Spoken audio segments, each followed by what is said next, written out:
আমরা কমিকের পরে লাংজা এসেছি।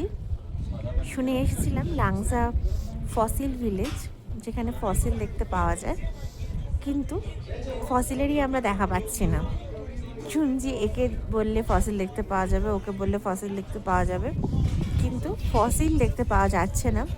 তো ভিডিও যা সব দেখে আসা যায় তা যে সব সত্যি হয় না, সেটাই আমরা এখানে এসে বুঝতে পারছি। তাই পাথরের মতো ফসিল পড়ে থাকে, কিন্তু সেটা একদমই নয়। ফসিল নাকি কোনো মিউজিয়ামের মধ্যে রাখা আছে, আপাতত সেইটাই আমরা লোকেট করতে পারছি না।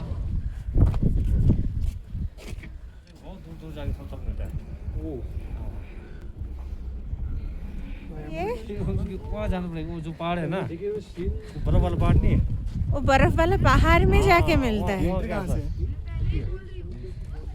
ফাইনালি আমরা দেখতে পেলাম এই গুম্ফাটার ভেতরে রাখা ছিল। তো এখানকার কেয়ারটেকার যিনি ভদ্রলোক, উনি এসে দেখালেন, কিন্তু এমনি সাধারণভাবে এই মাটিটা দেখতে পাওয়া যায় না। অনেক দূরে বরফের পাহাড়ের মধ্যে গেলে দেখতে পাওয়া যায়। এই হোক, যে জন্য এসেছিলাম সেটা আমরা ফাইনালি দেখতে পেয়েছি লাংজাতে।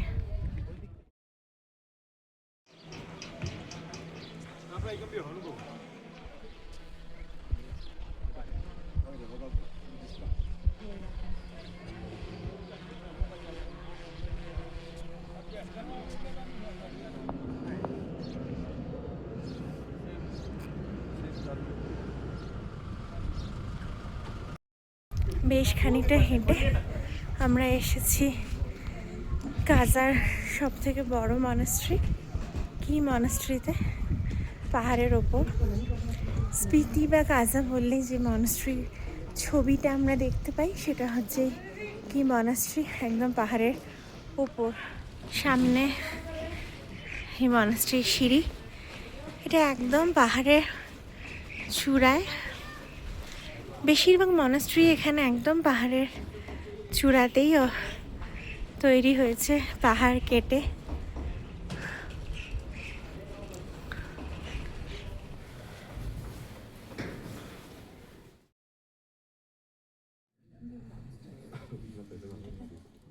কি মনাস্ট্রির ভিতরে আমাদের সার্ভ করা হয়েছে, মঙ্করা সার্ভ করেছে হার্বাল টি। প্রচণ্ড ঠান্ডার মধ্যে হার্বাল টি সার্ভ করা হয়েছে, আমরা এখন সেটাই খাচ্ছি।